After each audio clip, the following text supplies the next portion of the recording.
আসসালামু আলাইকুম। সবাই ভালো আছেন তাই না? আশা করি সবাই ভালো আছেন। তো আমিও ইনশাল্লাহ ভালো আছি। তো আমি একটা নিউজ দেখাবো, এই নিউজটা দেখলে মনে হয় না আপনারা ভালো থাকবেন।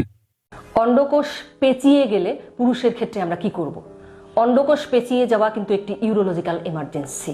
অন্ডকোষ পেঁচিয়ে গেলে রোগীরা আসেন তীব্র ব্যথা অন্ডকোষের থলেতে, সেই সাথে বমি বা বমি বমি ভাব, পেটে ব্যথাও হতে পারে। এখন এরকম সমস্যা নিয়ে আসলে দ্রুত অপারেশনে যেতে হবে, কারণ এটি একটি ইমার্জেন্সি। যদি 6 ঘন্টার ভিতরে অপারেশন করে ওই অন্ডকোষের প্যাচ খুলে দেয়া যায়, তবে কিন্তু 100% ক্ষেত্রে অন্ডকোষকে বাঁচানো যায়। আর যদি 24 ঘন্টার বা দেরি করেন আপনি 24 ঘন্টা পর্যন্ত, তাহলে কিন্তু অন্ডকোষ বাঁচানোর সম্ভাবনা অনলি 20%। তাই অন্ডকোষ পেঁচিয়ে গেলে 6 ঘন্টার ভেতরেই চিকিৎসক, বিশেষ করে ইউরোলজিস্টের কাছে গিয়ে এটি অপারেশনের মাধ্যমে প্যাচটাকে খুলে নিতে হবে। আশা করি নিউজটা দেখছেন।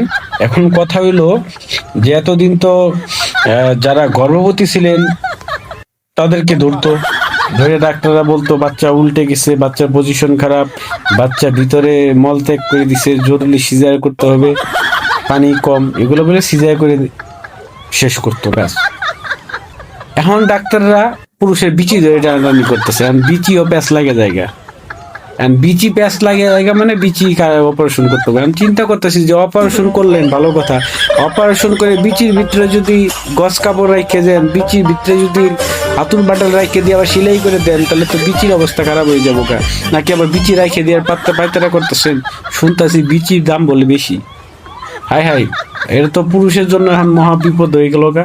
তো আপনাদের সাবধান, বিচি লয়ে বেশি জোরাজুরি করবেন না, বিচি প্যাঁচ লাগলে রাখিয়ে দিব ডাক্তাররা।